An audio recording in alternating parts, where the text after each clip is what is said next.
Convido os amados a abrirem suas Bíblias em Gálatas 5:22 e também na primeira carta de Paulo aos Coríntios, capítulo 13.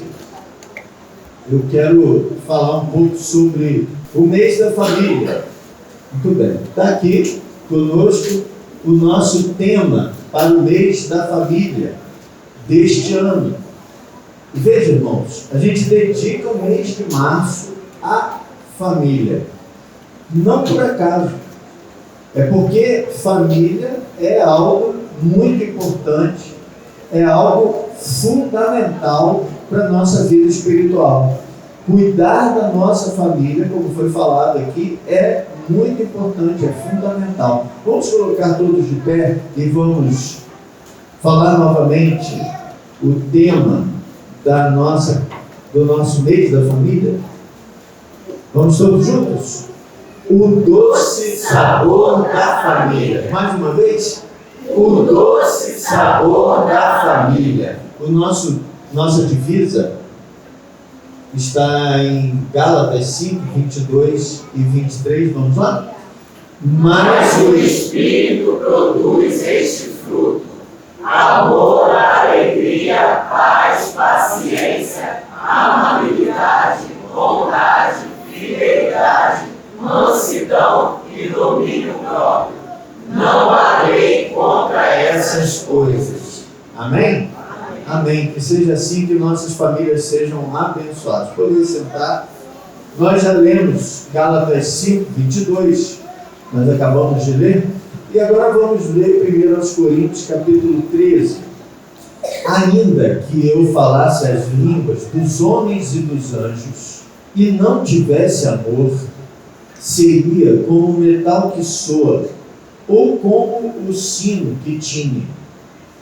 E ainda que tivesse o dom de profecia, e conhecesse todos os mistérios e toda a ciência, e ainda que tivesse toda a fé, de maneira tal que transportasse os montes e não tivesse amor, nada seria.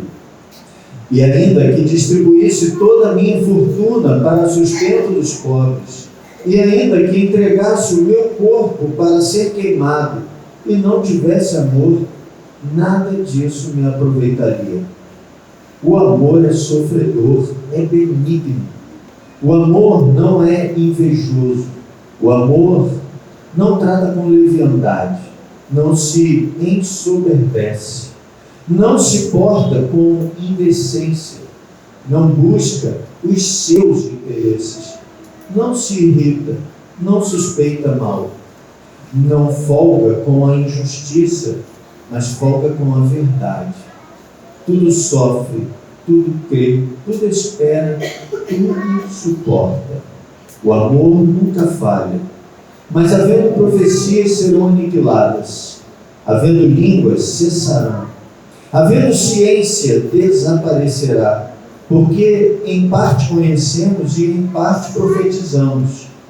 Mas quando vier o que é perfeito, então o que o é em parte será aniquilado.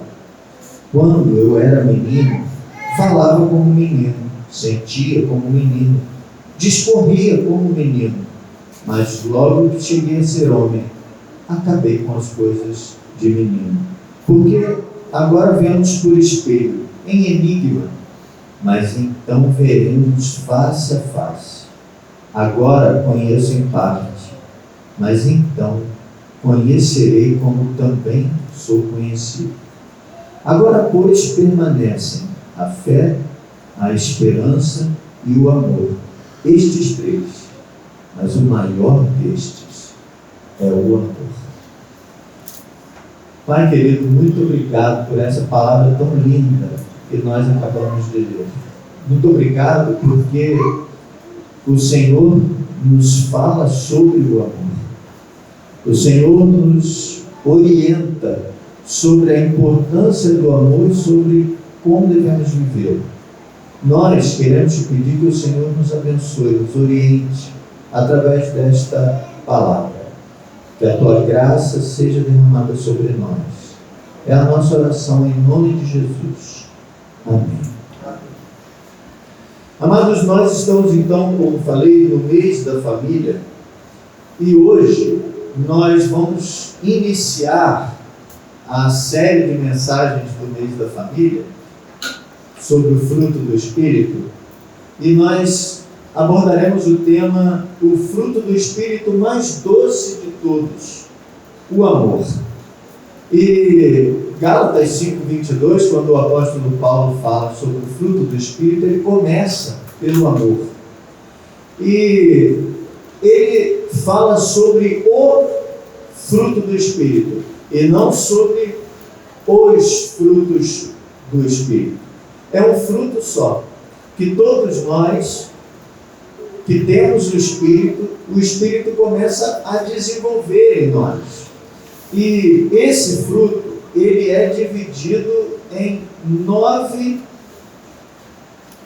ele é dividido em 9 aspectos, 9 virtudes que o Espírito produz em nós. Então isso não é obra nossa, isso é obra do Espírito em nós. O que nós devemos é entender a relevância de permitirmos o Espírito produzir isso em nós. Mas neste mês de maio, nós vamos pensar no fruto do Espírito relativo à família.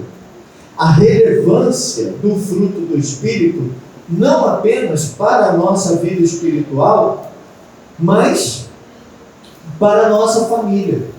Como desenvolver, como permitir que o Espírito desenvolva esse fruto do Espírito em nós, pode abençoar a nossa família. Eu preciso dizer para você que a sua família precisa ser abençoada por Deus através de você. Você tem um papel muito relevante na sua família. Seja você o pai, a mãe, o filho, você tem um papel muito relevante na sua família. Porque nós sabemos que há famílias onde todos são cristãos. Há família onde o pai é cristão, outra só a mãe é cristã, outra só o filho é cristão. Pois eu quero lembrar a você que a sua família é o seu primeiro campo missionário. De que adianta ganhar o mundo inteiro e perder a sua casa? É importante que você olhe para a sua família como um campo missionário, mesmo que todos ali estejam aqui hoje. Ainda assim, você precisa abençoar essa família.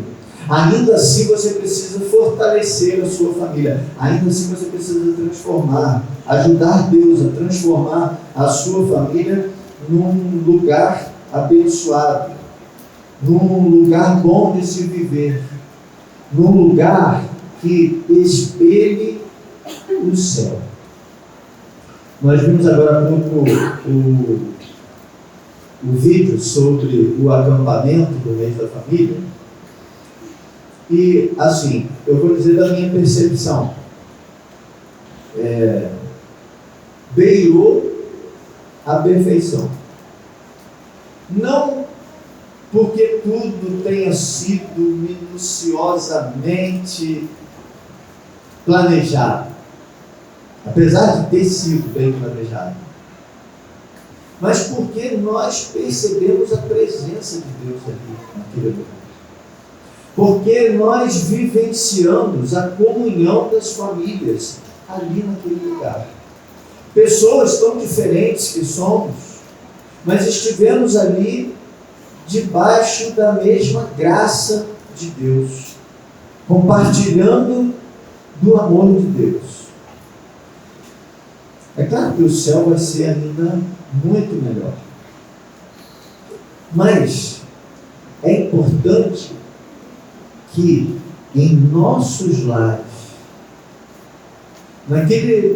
naquele espaço, naquele ambiente mais reservado, onde nós às vezes nos permitimos liberdades de linguagem, de gesto, que não nos permitimos em nenhum outro lugar. Que esse lugar também espelhe o céu. Que esse lugar seja como que olhar por um espelho e ver o céu. Então, com essa ideia do fruto do Espírito, eu quero tomar a liberdade de pegar aqui um caso. A ideia desenvolvida nesse mês da família é assim: nós vamos chamar de o fruto do Espírito, mas ele existe em diversos bagos aqui de uva.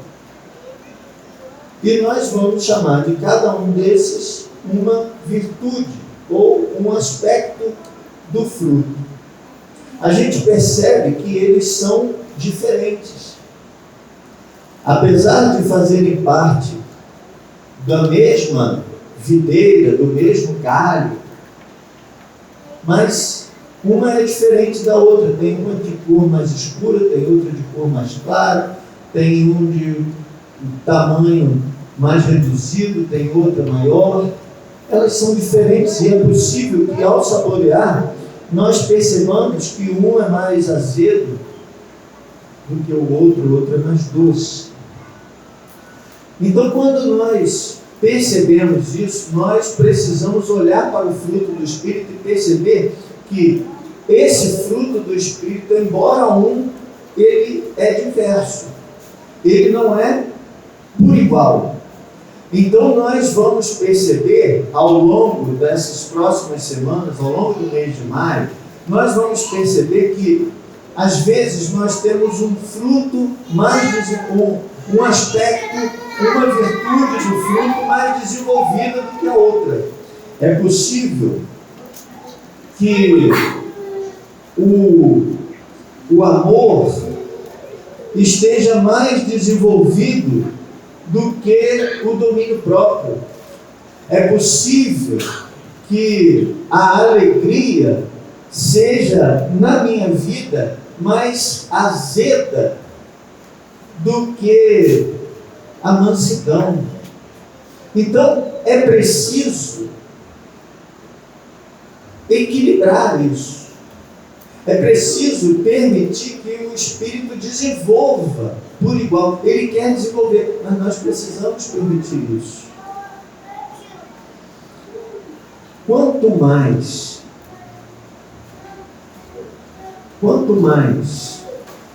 homogêneo, quanto mais igualzinho forem as uvas, mais valorizada ela é. Você sabia que quando um produtor agrícola ele quer produzir para o mercado exterior um produto mais valorizado, ele toma cuidados para que os frutos sejam todos do mesmo tamanho, do mesmo formato, tenham todos o mesmo aspecto. Ele toma esse cuidado para valorizar. Então nós valorizamos a nossa vida espiritual quando nós vamos equilibrando de forma que todos esses aspectos sejam bem desenvolvidos em nós. E é por isso que hoje nós vamos pensar no amor. O primeiro aspecto, a primeira virtude que nós vamos pensar hoje é o amor. E quando nós olhamos para Gálatas 5:22, e nós vemos o apóstolo Paulo falar que o fruto do Espírito é amor, ele usa uma palavra para amor que tem uma distinção muito especial dentro do contexto maior da palavra amor que nós usamos. Então, na língua grega, que foi escrito aí esse texto originalmente, existem pelo menos 4 raízes diferentes que nós traduzimos todas elas em português por amor. Então eu vou rapidamente falar sobre essas 4. Primeiro é eros, de onde vem a palavra erótico. Eros refere-se ao amor sexual ou físico entre o homem e a mulher. É o amor que deve ser expressado apenas dentro do casamento. A segunda palavra, a segunda raiz é filia. É o amor do nível da amizade, o amor entre os amigos, de onde vem a palavra Filadélfia, que é usada também no Novo Testamento, inclusive é o nome de uma cidade, de uma igreja, que é o amor entre irmãos. É esse amor que nós expressamos uns pelos outros aqui no contexto da comunhão. A terceira é a raiz storge. É o amor familiar. É o amor dos pais pelos filhos e dos filhos pelos pais. É também um contexto muito próprio dentro da família. E por fim, a palavra ágape, que é o amor sacrificial. É o amor que dá, sacrifica-se e tem compaixão. É um amor que não se importa com o custo. E é exatamente essa palavra que fala do amor de Deus por nós e que fala do nosso amor por Deus. Como ele deve ser. O ágape é perfeito de Deus para nós. E precisa ser aperfeiçoado de nós para Deus. E é exatamente essa palavra que aparece aqui no fruto do Espírito. Quando ele diz, mas o fruto do Espírito é amor, ele está dizendo ágape. É esse amor diferenciado. É esse amor sacrificial. É esse amor que se dá. É esse amor que se sacrifica, que tem compaixão. É o amor que não mede recursos, não mede custos, não mede despesas. Então é esse amor que nós precisamos permitir o Espírito produzir em nós. É esse amor que vai ser importante na nossa família. É esse amor que vai fazer toda a diferença na nossa família. E para viver o amor em todas as dimensões, especialmente na família, é preciso viver em comunhão com Deus. Para viver esse amor intenso dentro da nossa família, é preciso viver em comunhão com Deus. E aí, eu quero convidar você a ler mais um texto comigo. 1 de João, primeira epístola de João, capítulo 4, versos 7 e 8. Amados, amemo-nos uns aos outros, porque o amor é de Deus. E qualquer que ama é nascido de Deus e conhece a Deus.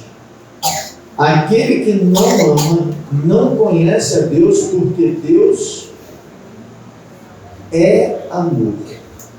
Não é assim, o nosso Deus ama. O nosso Deus mostra amor. O nosso Deus ensina amor. Não, Ele é o próprio amor. Ele é a personificação do amor. Então, a Bíblia nos diz que Deus é amor e que se nós não amamos, não conhecemos a Deus. Por isso que para conseguir viver o amor intensamente, eficazmente na família, é preciso conhecer a Deus. É preciso ter uma experiência com Deus. É preciso ter uma vida verdadeira diante de Deus. Quando vivemos perto, em comunhão com Deus, temos mais do próprio Deus e do seu amor. Então, é como se eu vivesse mais próximo de Deus, de forma a ser contagiado por Ele nesse amor. Eu ter mais de Deus dentro de mim implica em ter mais amor dentro de mim. Então não é possível, dentro da sua família, viver um ambiente onde reina o amor, como nós cantamos agora há pouco, se Deus não estiver em você. Se você não tiver relacionamento com Ele. Se você não tiver comunhão com Deus, vida com Deus, porque é Ele que é o amor, e quando Ele está em nós, quando Ele se manifesta em nós, o amor se manifesta. O amor, esse aspecto, essa virtude do fruto do Espírito, o amor, não é concedida separadamente de Deus. Quanto mais de Deus dentro de nós, quanto mais de Deus na nossa vida, quanto mais de Deus em nossos pensamentos, quanto mais de Deus em nossas atitudes, mais amor. Quando o marido tem mais de Deus em si, ele tem mais amor para com sua esposa. Quando a esposa tem mais de Deus em si, ela ama mais o seu marido. Quanto mais pais e filhos têm Deus em si, mais se amam uns aos outros. Quanto mais uma sogra tem Deus em si, mais amará a sua nora. E vice-versa. Em segundo lugar, eu quero dizer que viver o amor na família só é possível quando obedecemos a Deus. Amar é uma decisão. Essa decisão nós tomamos quando resolvemos obedecer a Deus. João capítulo 13, versos 34 e 35, o Evangelho de João. João 13, 34 e 35. Diz assim: um novo mandamento vos dou, que vos ameis uns aos outros, como eu vos amei a vós, que também vós, uns aos outros, vos ameis. Nisto conhecerão que sois meus discípulos, se vos amardes uns aos outros. Então, amar o meu irmão, amar o próximo, é um mandamento, é uma ordem. E essa ordem precisa ser obedecida. Não é uma coisa que nós escolhemos fazer ou não fazer. Não é uma coisa que nós escolhemos fazer para um e não para outro. Não. Não. É uma ordem. Que nós amemos uns aos outros. Nós precisamos amar a todos. Jesus nos ensinou isso de diversas maneiras. E Ele sempre colocou isso diante de nós. O mandamento de amar o próximo. Amar as pessoas. É incrível como nós escolhemos pessoas para amar e escolhemos pessoas para não amar.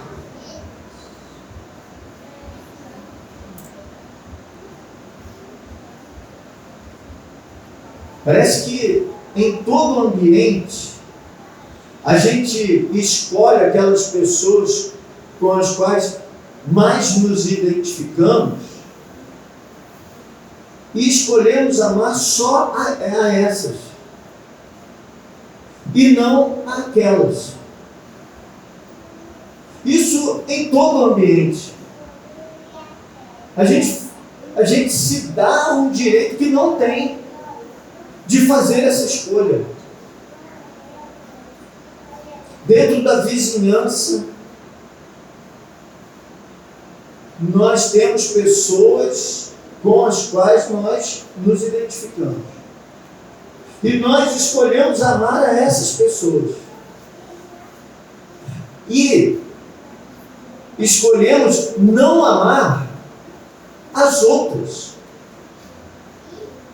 de forma a ficar feliz quando o vizinho se muda. Ai, já vai tarde.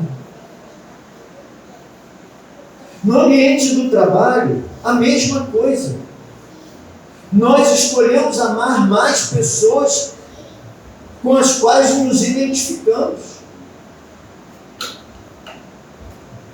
E escolhemos não amar as outras. E entramos no ambiente, passamos o dia, às vezes, sem cumprimentar a um e a outro. E, às vezes, fazemos isso na família. Escolhemos amar aqueles que nos identificamos mais e escolhemos não amar os outros. O que dizer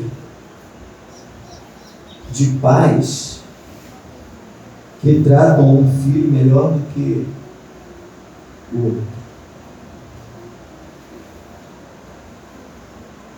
Eu não estou aqui dizendo que a gente gosta igual. Não estou aqui dizendo que a gente ama igual. A gente não ama uma pessoa igual a outra. Porque elas são diferentes. Isso é muito claro dentro do meu lar. Isso precisa ser muito claro dentro do seu lar. Você precisa amar todas as pessoas que estão lá, em grau de intensidade igual, mas em grau de manifestação diferente. Eu amo um filho diferente do que eu amo o outro, diferente do que eu amo a esposa. Porque essas pessoas são diferentes e o vínculo é diferente. Os meus 2 filhos são absolutamente diferentes um do outro. E eu não posso amá-los igual. Se eu abraçar e beijar Heitor igual eu faço com o outro, ele não gosta.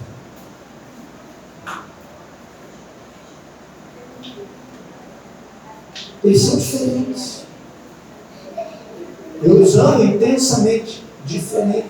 O Senhor Jesus amou diferente os seus discípulos. Você se lembra quando ele vai para o Getsemane? Ele vai com 12, deixa os outros no lugar e diz: eu vou com esses 3 mais perto. E desses 3, ele tinha um ainda, que era o único que estava com ele na crucificação, que foi a quem ele entregou sua mãe aos cuidados. Diferente. Mas todos amados. Nós precisamos amar a todos. Dentro da nossa família, nós precisamos amar a todos. Tome muito cuidado com isso, irmão. Hoje cedo estava conversando sobre isso.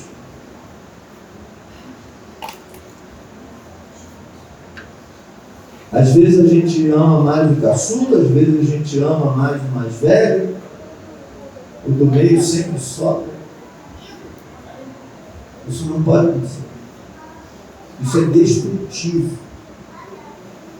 É obediência ao Senhor, amar a todos. Então, quem tem mais identificação comigo é mais fácil amar. Mas quem tem menos identificação comigo também precisa ser amado. Também precisa ter esse sentimento bom, esse olhar bom, esse desejar o bem.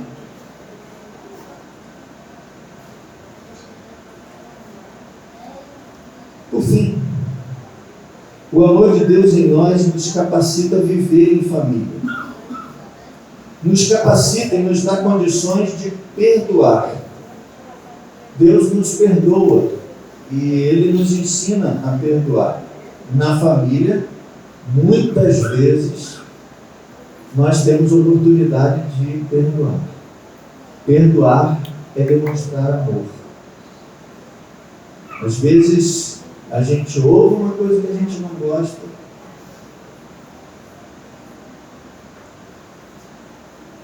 A gente recebe uma atitude que a gente não gosta. E aí a gente fica guardando aquele rancor de uma pessoa que convive com a gente. E guardar rancor não é uma coisa que maltrata o alvo do rancor. É uma coisa que maltrata também ao rancoroso. E é uma coisa que maltrata o ambiente, que maltrata a família, que destrói a família. Nós precisamos aprender a conjugar o verbo perdoar. Também, quando nós falamos sobre o amor de Deus em nós nos capacita a viver em família, Ele nos capacita a sacrificar. Só esse amor, essa palavra ágape, só esse tipo de amor nos leva a sacrificar. E dentro do lar nós precisamos nos sacrificar pelos outros. Uns pelos outros. Pensa bem. Quanto investimento de um pai, uma mãe e um filho.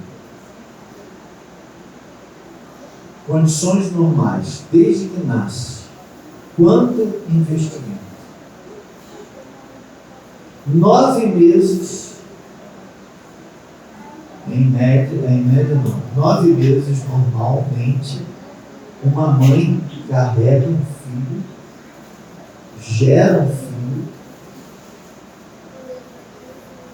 dentro dela, carregando peso, com todas as limitações que uma gravidez traz. Depois, quando esse bebê nasce, toda aquela preocupação, como ele vai nascer. Aí ele nasceu, a gente leva para casa, às vezes chora. Como que eu vou cuidar dessa criança? E aí a gente convoca, muitas vezes, pessoas mais experientes que vão tratar do umbigo, aquelas questões, o primeiro banho, às vezes a família perto. E aí nós vamos investindo quanto de leite, quanto disso, quanto daquilo, consultas médicas, falta dia do trabalho. E a gente vai investindo. E vai investindo amor, e vai investindo sentimento, mas vai investindo também dinheiro. É muito sacrifício de um pai e um filho. O que ele espera em troca? Ele espera, será que o pai, quando faz isso, ele está pensando que é igual uma caderneta de poupança, que ele vai depositando agora para lá na frente, quando ele precisar de cuidados do filho, cuidar dele? Eu acho que o pai não pensa nisso. Outro dia eu estava conversando com uma pessoa e ele falou assim, eu acredito que os seus filhos um dia eles vão dar muitas coisas para você.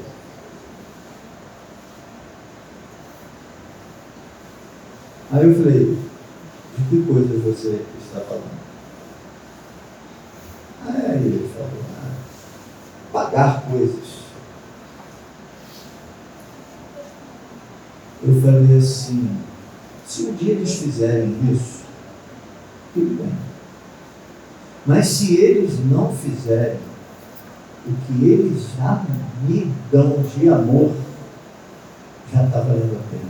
Porque tudo que eu fiz, tudo que a gente faz, tem feito, não é esperando nada em troca. Nada que se possa comprar. Porque às vezes não volta mesmo. Eu me lembro que uma vez um adolescente virou para mim e falou assim, eu estou muito triste com a minha irmã.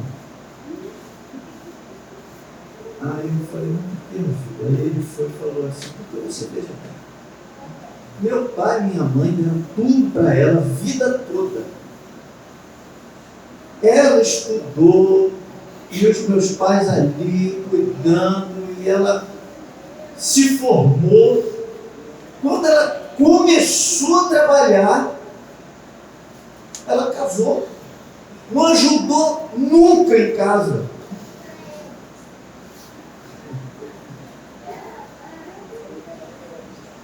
Não é essa a ideia. Eu vou ajudar para depois ter ajuda em casa. É sacrifício.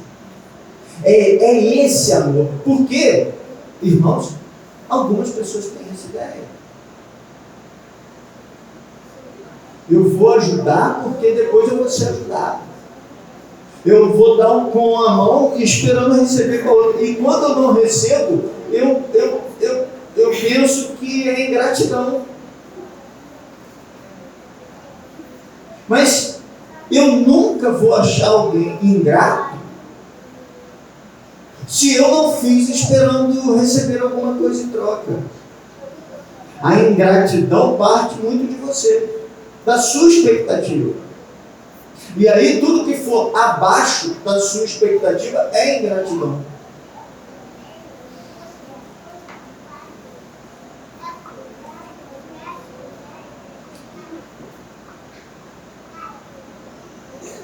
Sua esposa sente que você a ama assim, ela pode afirmar para todos que você é um discípulo de Cristo? Seu marido, ele percebe que você o ama assim, ele pode afirmar para todos que você é uma discípula de Jesus? Seus pais, os seus filhos, eles recebem de você um amor assim, e eles podem testemunhar para todas as pessoas que você é um discípulo de Cristo. Billy Graham disse certa vez, amar o próximo é o primeiro sinal de que uma pessoa é nascida de novo e tem na sua vida o fruto do Espírito, que é o amor.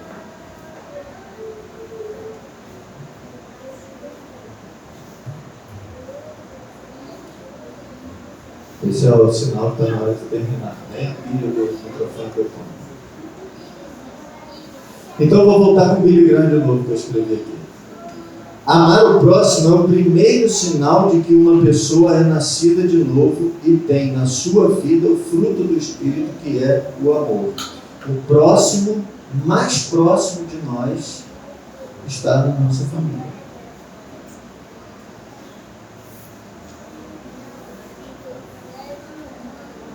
Uma mãe achava que já tinha passado por tudo que precisava enfrentar.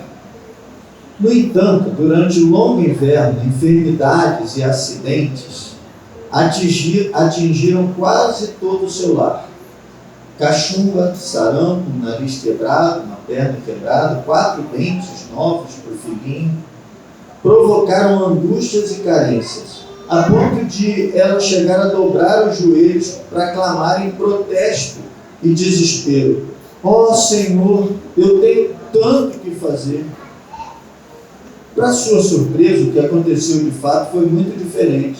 As palavras que ela própria ouviu de seus lábios ao verbalizar seu clamor foram estas: ó Senhor, eu tenho tanto que amar.